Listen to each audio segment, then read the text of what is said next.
Glória a Deus. Vamos compartilhar um pouquinho aqui da palavra. Abra sua Bíblia, Isaías capítulo 35. Esse texto, ele nos relata. Eu achei muito interessante aqui a última música que a gente cantou, que fala do resgate de Jesus, né? Jesus resgatando as ovelhas, né? Esse texto das 99 ovelhas, o qual o pastor deixou as 99 no aprisco e saiu para ir buscar uma que fugiu, que se desviou, que aconteceu alguma coisa com ela lá. Interessante que a gente, durante muito tempo eu ouvi dizer, né, que o pastor, ele se preocupa mais com aquela que se desviou do que com aquelas 99. Então olha a preocupação do pastor com a ovelha que se desviou. Mas presta bem atenção numa coisa, as 99 ovelhas que ficaram, aonde que elas ficaram? Elas ficaram num lugar onde elas estavam protegidas, amém? Guardadas, protegidas. Então o pastor teve a liberdade de sair e ir resgatar uma ovelha lá que se perdeu, porque ele estava certo de que ele tinha feito um bom trabalho e tinha deixado as 99 cuidadas, protegidas, ok? A gente precisa olhar para esse texto com essa perspectiva. Por quê? Porque uma vez, quando eu entendo que Jesus é meu Senhor e através dele eu tenho a salvação, eu preciso estar seguro, amém? Eu preciso estar seguro, eu preciso estar certo de que eu estou salvo e de que eu vou morar com Jesus na eternidade. Não é presta atenção numa coisa, não é num lugar infinito, não.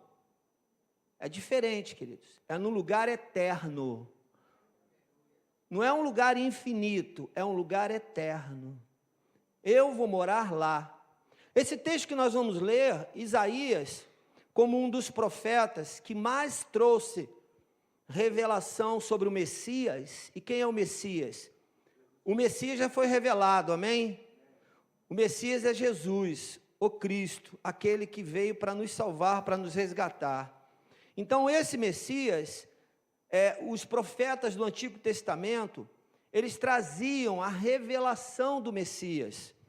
Quando você estuda um pouquinho mais sobre a Bíblia, você descobre que a Bíblia toda fala de Jesus, de Gênesis a Apocalipse. É óbvio que fica muito mais tranquilo para nós entender no Novo Testamento a vida de Jesus, até porque o Novo Testamento começa com o Evangelho, certo?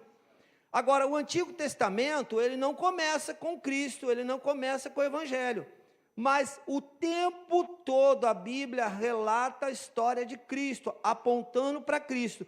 E esse texto aqui de Isaías que eu vou ler com você, mostra claramente isso. Nós vamos ler mais ou menos por parte até o verso 10, tá? O capítulo 35, na verdade são os 10 versículos, né? Os 10 versículos, isso mesmo, do verso 1 ao verso 10. Todo o capítulo 35 nós vamos ler, mas pode ser que a gente dê uma paradinha. Então entenda uma coisa, Isaías está trazendo a revelação para o povo judeu, para o povo que estava cativo, presta bem atenção nisso, o povo estava cativo, e Isaías traz uma revelação do resgate do Senhor. O Senhor vai resgatar o povo, o Senhor vai tirar o povo do cativeiro, ok? E ao mesmo tempo que ele traz essa revelação para o povo de Israel, para que o povo entenda que o Senhor é que resgata o povo, ele também aponta para Cristo. Então nós hoje, quando lemos esse texto, podia ser que esse povo naquela época não entendesse isso, mas nós hoje precisamos entender que quando Isaías falava para aquele povo, ele estava apontando para Cristo. Posso ouvir um amém? Então a Bíblia é fantástica, é maravilhosa, e toda a Bíblia aponta para a pessoa de Cristo. Como quem? Como aquele que veio para nos resgatar. Lembra da música que estávamos cantando? Aonde o pastor deixou as 99 ovelhas e ele saiu para resgatar a única ovelha que estava perdida? Esse é o grande objetivo do Pai, é resgatar aqueles que estão perdidos. Ok? Então vamos lá para o texto. Diz assim: o deserto e a terra ressequida se regozijarão. O ermo exultará e florescerá como a tulipa, e romperá em flores, mostrará grande regozijo e cantará de alegria. A glória do Líbano lhe será dada, como também o resplendor do Carmelo e de Saron. Verão a glória do Senhor, o resplendor do nosso Deus. Amém? Queridos, eu separei o verso 1 e o verso 2 para mostrar uma coisa para você. Nós não podemos esquecer de maneira nenhuma o poder e a glória que o nosso Deus tem.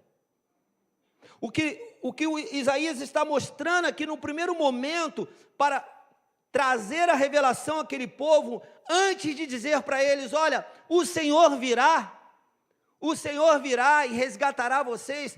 Antes, ele está mostrando o poder desse Deus que nós servimos, o poder desse Deus que nós devemos servir todo o tempo, o poder desse Deus que nós não podemos esquecer um minuto da grandeza dele, nem ao dormir, nem ao acordar. Não podemos esquecer os feitos, os milagres, os sinais, os prodígios desse Deus. Amém, igreja? Não podemos esquecer nunca que nos pequenos detalhes que nós realizamos, o Senhor, Ele está ali, com os olhos dele sobre nós. Nós podemos até nem entender que o Senhor está ali, mas uma coisa eu preciso entender agora, nesse momento que eu estou trazendo essa lembrança a você.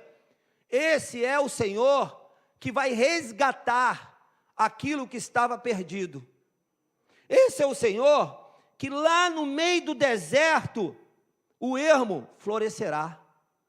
Você está entendendo? Então, às vezes, nós até temos uma frase que a gente fala: estou no deserto. Presta atenção numa coisa: lá no deserto, o ermo florescerá. A terra trará alegria. Amém, queridos? Você não pode esquecer disso de maneira nenhuma, e nem esquecer que o Senhor entregou a Jesus para morrer por mim e por você, para nos resgatar, para nos salvar, para nos tirar da morte. Amém? Eu não posso esquecer isso. Se você lembrar só disso, todos os dias, e lembrar que em você habita o Espírito Santo de Deus, já está bom. Se você lembrar todos os dias que Jesus te resgatou da morte e do inferno, e lembrar que habita em você o Espírito Santo de Deus, isso já está bom, que é tudo que nós precisamos. O verso 3, aí agora Isaías começa a falar,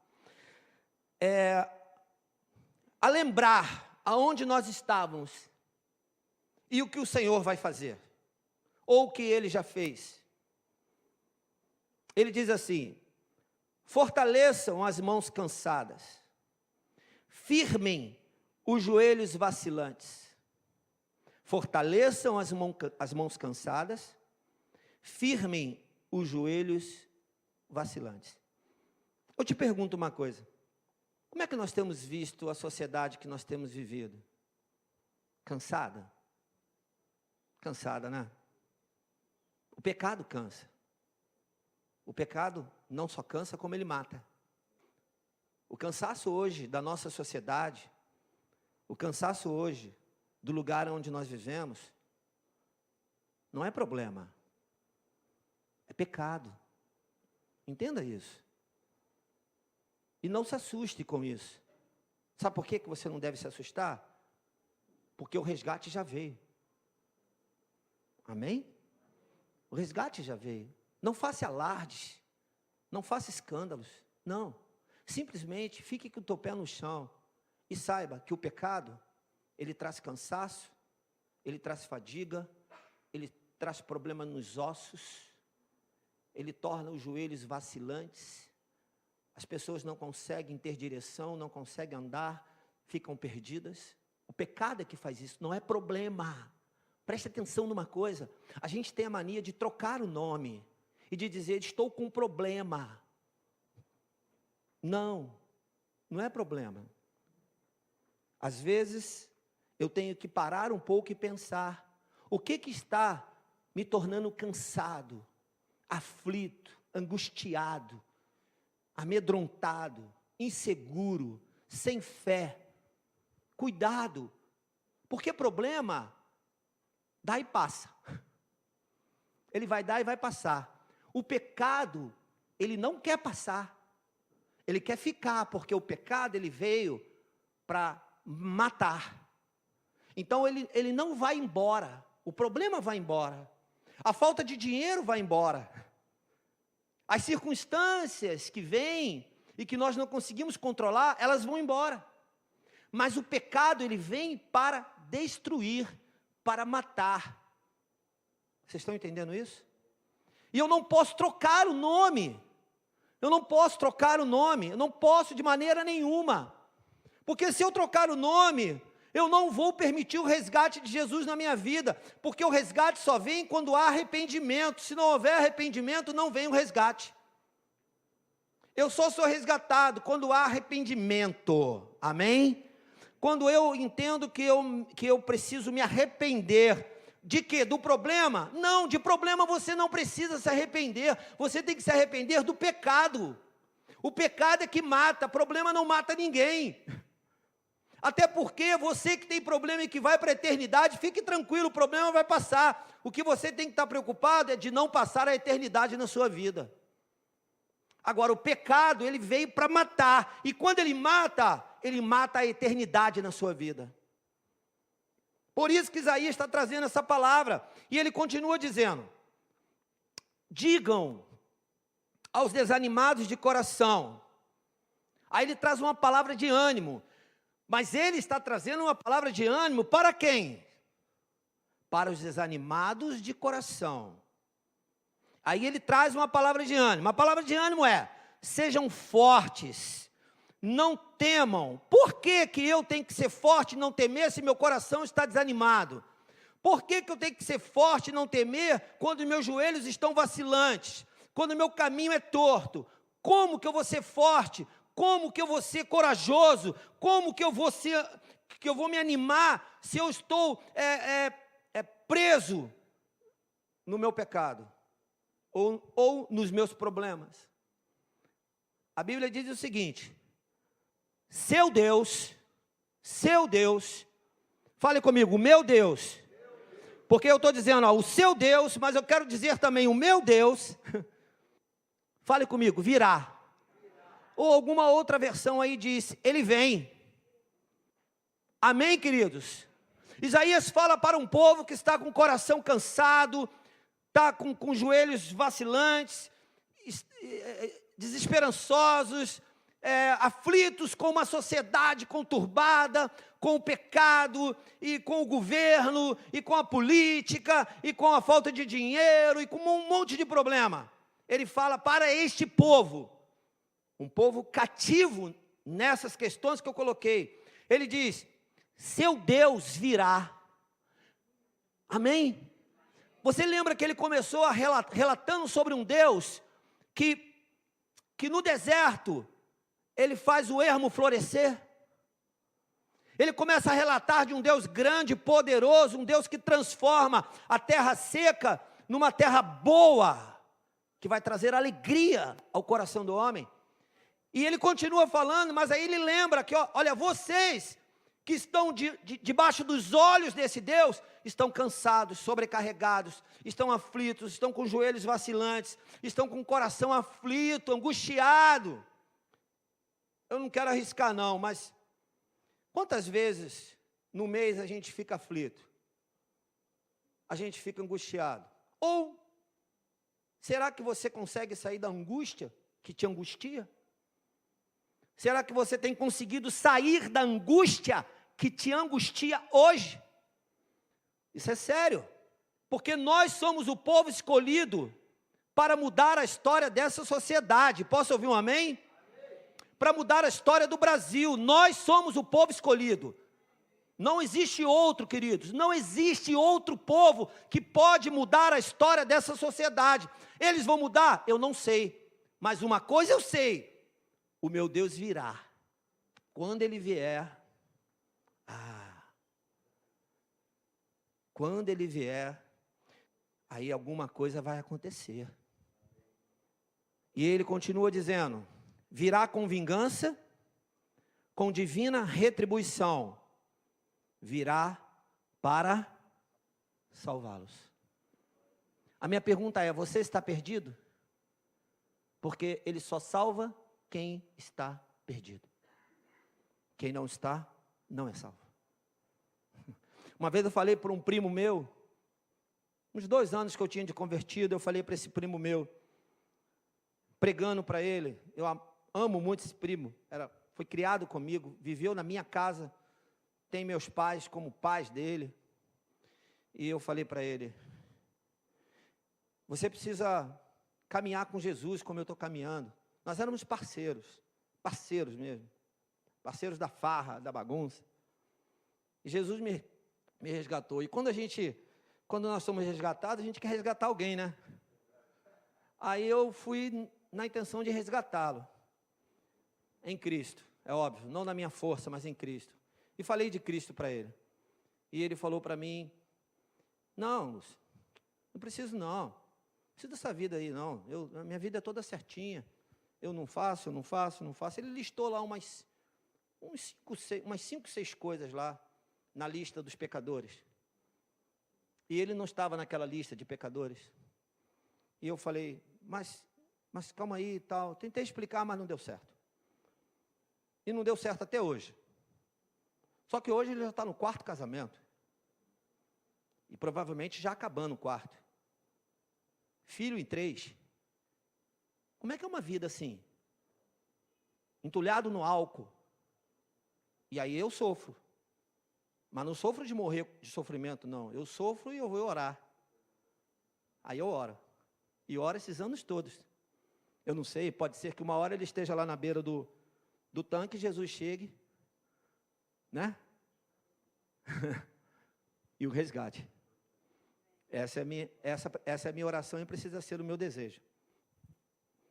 Mas só precisa de salvação quem entende que está perdido. Ok? Uma coisa que você precisa entender é que o Senhor virá. E como diz aí, Ele virá com força. Ele virá com força. Mas a força dele é uma força controlada, uma força coerente. E o que Isaías está apontando aqui? Isaías está apontando de um Senhor que virá, que vai resgatar aquele que está perdido. Aí ele começa a falar de uma coisa que é interessante, olha o texto. Mas antes de chegar nesse ponto, olha o que ele faz quando ele resgata. Verso 5. Então, os que foram resgatados, salvos porque o Senhor virá, então se abrirão os olhos dos cegos. Amém, igreja? Olha a cura aí, olha a cura. E se tamparão os ouvidos dos surdos, olha a cura. Então os coxos saltarão como o servo, e a língua do mudo cantará de alegria. Águas irromperão no ermo, e riachos no deserto. Dizem que não tem água lá no deserto, né? Olha aí, olha o milagre. A areia abrasadora se tornará um lago, a terra seca, fontes borbulhantes.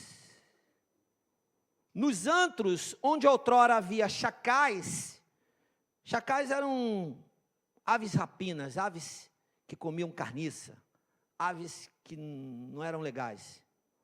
Aonde haviam essas aves, crescerão a relva, amém? O junco e o papiro. Essas plantas são plantas que elas se ajuntam assim, ó, e viram uma coisa só. Lá onde os bichos comiam tudo. Agora olha o verso 8, olha o que começa aqui dizendo no verso 8. E ali haverá uma grande estrada, um caminho que será chamado caminho de... Olha Jesus, olha Jesus.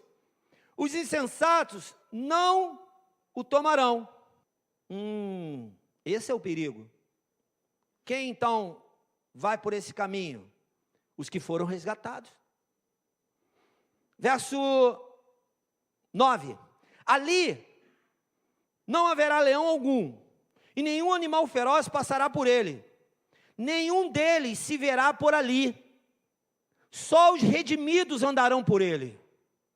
Posso ouvir um amém? Eu não sei o que você é, mas se você for um redimido, você pode até dar uma cambalhota aí na sua cadeira, que cabe. Pode dar um salto, uma cambalhota que cabe. Porque olha o que acontece com os redimidos. Os redimidos têm um caminho, que esse caminho é caminho de santidade. É caminho reto. É caminho aplainado. É caminho que vai ter plantas. Caminho que terão riachos. Um caminho onde o animal feroz, ele não vai ali. Ele não vai te atormentar. Ele não vai te perturbar. Ele não vai te paralisar. Ele não vai te vencer. Amém? Ele não vai te tocar. Só porque você foi redimido. E agora você está no caminho. A Bíblia diz que quem é o caminho? João 14 relata sobre o que Isaías está falando. E o próprio Jesus fala, eu sou o caminho. Ele se revela dizendo, eu sou o caminho. Ok? Bem, vamos lá. A partir do verso 8, que eu já li aqui uma parte, eu vou ler agora o verso 10. Preste atenção no verso 10. Então o verso 8 termina, só os redimidos andarão por ele. E os que o Senhor resgatou voltarão. Amém? Voltarão para onde, queridos? Voltarão para onde nós nunca deveríamos ter saído, que é da presença do Senhor. O homem nunca era para ter saído da presença do Senhor, amém? Nunca, nunca. O homem nunca era para ter pecado. Ele não precisava ter a curiosidade de conhecer aquilo que ele não precisava conhecer. Inclusive, eu quero te dar essa dica. Tem coisas que você não precisa conhecer. Tem lugares que você não precisa ir. Tem coisas que você não precisa falar. Não, não precisa. Fique atento a isso. O Senhor, quando o Senhor te levar nos lugares que Ele te levar, Ele vai te colocar e Ele vai te tirar. Cuidado para você não entrar e querer sair de lá sem que o Senhor esteja no controle de tudo. Cuidado. Tem lugares que eu não vou precisar ir. Tem coisas que eu não vou precisar falar. Ok? Eu tenho uma mania, eu não sei quem já foi alvo dessa minha mania, mas às vezes numa conversa de... A única rede social que eu tenho, que eu não sei se é rede social ou não, me falem aí os entendidos, é o WhatsApp. É a única rede social que eu tenho. E que eu já acho muita coisa. Né? As outras nenhuma, você vai me achar lá. Um dia me acharam lá, mas não era eu não, era meu filho. Então é porque começa Lúcio Guilherme, então achavam que era eu, mas não sou eu não. Você não vai me achar lá, se quiser me achar, eu te dou o endereço da minha casa, o endereço da igreja, mas dos outros canais eu não tenho, tá? Mas eu acho interessante porque às vezes numa discussão, alguma coisa que está lá, eu boto assim, lá no Zap, eu boto assim, eu não sei quem já foi alvo disso, é um H, U e um monte de M. Algumas pessoas já me perguntaram, o que é isso? Aí eu falo para eles, nem eu sei. Uma coisa eu sei, eu não quero entrar nesse assunto. Isso, eu não preciso desse assunto. Eu não preciso me envolver nisso. Eu não preciso criar essas celeumas aí, de maneira nenhuma, essas briguinhas, essas guerras, eu não tenho necessidade disso. Então eu boto para começar e para terminar a conversa. O bom entendido vai entender ali. Já teve gente assim, num grupo assim de 10, que um me perguntou, o que é um? Eu não sei não o que é um, eu sei que eu criei essa minha resposta, que eu acho que é a resposta, uma resposta assim que responde bem, né? Inclusive, deixa eu te falar uma coisa, cuidado, queridos, porque tem horas que não tem necessidade de você dar respostas. Às vezes a gente dá a resposta e peca. Tem horas que você fica em silêncio. Eu fiquei vendo aí esses dias aí, nessa coisa de política, e como eu não tenho nada de rede social, eu não vejo nada do que acontece. Mas alguns amigos falaram assim, né, comentaram alguma coisa. Nossa, mas está uma brigaiada na rede social, de negócio de política. Aí eu aqui, né, bobinho, de quem? Das pessoas aí que não tem Jesus? Não, é dos que tem Jesus. Ixi, aí que a coisa ficou esquisita para mim. Aí é que eu não quero ver mesmo, aí é que eu não preciso ver mesmo. Eu não sei você, mas eu oro todos os dias, há pelo menos 20 anos, pelo Brasil. Eu não sei você, mas eu faço isso. Eu oro por você, pelo Brasil, pelo meu pastor, pela minha família, todos os dias. Chova ou faça sol, feriado, seja o que for. Eu não preciso discutir sobre política. Eu não preciso discutir sobre coisas que vai me levar ao pecado, que vai me levar à contenda, que vai me levar a criar um problema com o meu irmão. Eu acho isso infantilidade. No cristão, que tem o caráter de Cristo, isso é infantilidade. Nós não precisamos disso. Nós não temos a necessidade disso, porque o nosso manual de vida é esse. Não é a Constituição. Não é o que o político X ou Y vai fazer. Inclusive, queria dizer uma coisa para você que estava aqui domingo passado de manhã. Eu concordo 100% com o posicionamento do pastor Ângelo. 100%, sem tirar nem pôr. E se você não ouviu o que ele pregou aqui domingo de manhã, semana passada, ouça. Porque você vai entender o nosso posicionamento como igreja. Eu já sofri muito com essa coisa, porque eu já fui obrigado, como pastor, a receber político na igreja, para fazer política dentro da igreja. E eu já sofri com isso. Porque eu já elegi gente, obrigado pela igreja, pela instituição igreja, eu já elegi pessoas, dando o meu voto, que hoje está na cadeia. E isso para mim não é legal. Isso para mim não foi bom. Então, o meu posicionamento é orar. Se você anda comigo, por exemplo, se você vem estar comigo, vem aqui, se você vai saber mais ou menos qual é o meu posicionamento com relação a isso. Inclusive, você de repente vai até descobrir em quem eu votei ou que eu vou votar. Mas isso não precisa ser algo público. Isso não precisa ser motivo de discussão. Não precisa, de maneira nenhuma. Amém, queridos? Nós temos um caminho de santidade. Se nós não andarmos no caminho de santidade, qual o caminho que a gente vai andar? Eu quero concluir esse texto aqui, porque eu acho esse finalzinho aqui muito interessante, porque aqui aponta totalmente para Cristo. E aí no verso 10 diz, os que o Senhor resgatou voltarão, entrarão em Sião com cantos de alegria. Duradoura alegria coroará a sua cabeça. Júbilo e alegria se apoderarão deles. E a tristeza e o suspiro. Fale para o seu irmão que está perto de você. Tem solução. Tem solução, queridos. E está em nós. Está em mim e você, os resgatados. Quando você entende que você foi resgatado por Jesus, a sua vida tem que mudar. Amém, queridos? A sua vida tem que mudar. Então, eu pensei aqui comigo, qual o caminho que eu tenho escolhido hoje para seguir? Cuidado, muito cuidado.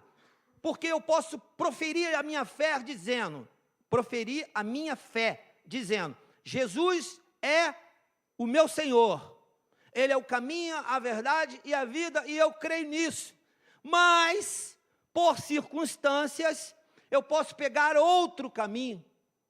E esse outro caminho é o suficiente para eu sair do caminho de santidade, do caminho dos redimidos, do caminho daqueles que serão salvos.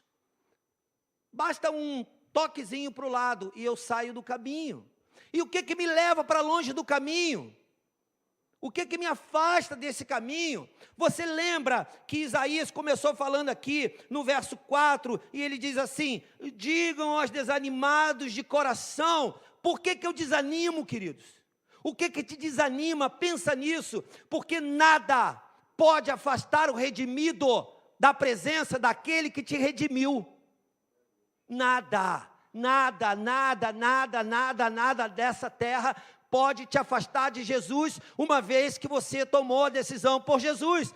Mas quando o teu coração está desanimado, cuidado, porque é o suficiente para que você comprometa o caminho, para que você desvie o seu caminho. Aí eu fiz uma pergunta: qual caminho tem escolhido? E aí eu dou uma dica para você: preciso sondar meu coração. A Bíblia fala sobre isso, que eu preciso sondar meu coração, amém? A Bíblia fala isso, que eu preciso enxergar o que está no meu coração, não você, mas eu preciso enxergar. E você precisa enxergar o teu coração. Agora, quando eu enxergo o meu coração, quando eu sondo, quando eu busco, o que eu encontrei? É um outro momento, eu preciso entender o que eu encontrei. E não importa o que eu encontrei, eu preciso agora tomar uma atitude. Eu quero encerrar com você, lendo com você Mateus capítulo 13, que fala de uma parábola que você conhece muito bem. Mas nós não vamos nos prender nas sementes, nós vamos nos prender na explicação dessa parábola. Capítulo 13 de Mateus, verso 1. Naquele mesmo dia Jesus saiu de casa e assentou-se à beira-mar. Reuniu-se ao seu redor uma multidão tão grande, que por isso ele entrou num barco e assentou-se. Ao povo reunido na praia, Jesus falou muitas coisas, por parábolas dizendo, e aí ele começa a dizer uma parábola. O semeador saiu a semear, enquanto lançava a semente, parte dela caiu à beira do caminho, e as aves vieram e a comeram. Parte dela caiu em terreno pedregoso, onde não havia muita terra, e logo brotou, porque a terra não era profunda. Mas quando saiu o sol, as plantas se queimaram e secaram, porque não tinham raiz. Outra parte caiu entre espinhos que cresceram e sufocaram as plantas. Outra ainda caiu em uma boa terra, deu boa colheita, a 100, a 60 e a 30 por 1. Conhecemos bem isso, sabemos que é uma tentativa do semeador, aonde ele saiu a semear e as sementes caíram em 4 solos diferentes. Segundo o texto aqui, o último solo foi o solo que a semente morreu e deu fruto. Amém? Ótimo. Aí diz que essa semente vai produzir frutos, né? A 100, a 60 e a 30 por 1. Verso 9. Aí tem aqui um questionamento. Aquele que tem ouvidos para ouvir, ouça. Os discípulos aproximaram dele e perguntaram: por que falas ao povo por parábolas? Ele respondeu: a vocês foi dado o conhecimento dos mistérios do reino dos céus, mas a eles não. A quem tem será dado, e este em grande quantidade. De quem não tem, até o que tem lhe será tirado. Por essa razão, eu lhes falo por parábolas. Aí ele dá uma explicação. Preste atenção nessa explicação. Porque vendo, não veem. Ouvindo, não ouvem. Nem entende. Então, se eu vejo e não enxergo nada, se eu escuto, mas não ouço nada, eu também não vou entender nada. Ok? Aí, verso 14. Nele se cumpre a profecia de Isaías. Olha Isaías aí aparecendo. Acabamos de ler Isaías. Isaías diz: ainda que estejam sempre ouvindo, vocês nunca entenderão. Ainda que estejam sempre vendo, jamais perceberão. Nele se cumpre a profecia de Isaías. Ainda que estejam sempre ouvindo, como nós estamos fazendo aqui nessa manhã, vocês nunca entenderão. Ainda que estejam sempre vendo, jamais perceberão. Mas por quê? Tem um porquê isso. Aí o porquê começa no 15. Pois o coração deste povo se tornou o quê? Insensível. De má vontade, ouviram com seus ouvidos e fecharam. Então eles ouviram com os ouvidos, mas não escutava nada. Olhava, mas não enxergava nada. Por quê? Agora nós já temos uma resposta. O coração insensível. Um coração cansado. Lembra Isaías falando lá, verso 4? Aqueles que estão com o coração desanimado, o coração quebrando, o coração triste, o coração afastado do Senhor. Aqui é exatamente apontando para isso. Então, vou ler de novo o verso 15. Pois o coração deste povo se tornou insensível, de má vontade, ouviram com seus ouvidos e fecharam os seus olhos. Se assim não fosse, poderiam ver com os olhos, ouvir com os ouvidos, entender com o coração e converter-se, e eu quem? Os curaria. Entendeu? Entendeu o que Isaías estava falando? Isaías estava falando de um povo, não só um povo de Israel, não só um povo daquela época. Presta bem atenção nisso aqui. Isaías estava apontando para um Messias que seria necessário para o século 21, para mim e para você, para nós sermos resgatados. Por quê? Como está o meu coração? Eu sondei ele? O que eu encontrei nele? Agora que eu encontrei, o que eu encontrei? Eu preciso dizer o que eu encontrei. Como está o meu coração? Amargurado? Triste? Feliz? Sonhando? Desesperançoso? Crendo? Perdi totalmente a fé. Como está o meu coração? Sabe por quê? Sabe por quê? Porque tudo começa aí, no teu coração. Qualquer pregação que nós fizermos hoje, nós vamos precisar de falar de Jesus, de arrependimento e de coração. Porque você pode virar para mim agora e falar, estou arrependido, mas se teu coração não tiver, e agora? Você não vai conseguir ouvir, você não vai conseguir enxergar, você não vai conseguir entender, seu coração não vai se converter e você não vai ser curado. Porque eu estou lendo o texto ao contrário. Porque se assim for, se fosse assim, aliás, se assim não fosse o que Isaías falou, poderiam ver meus olhos, meus ouvidos escutar, meu coração ser curado, meu coração ser tratado, quebrantado, e eu ser curado.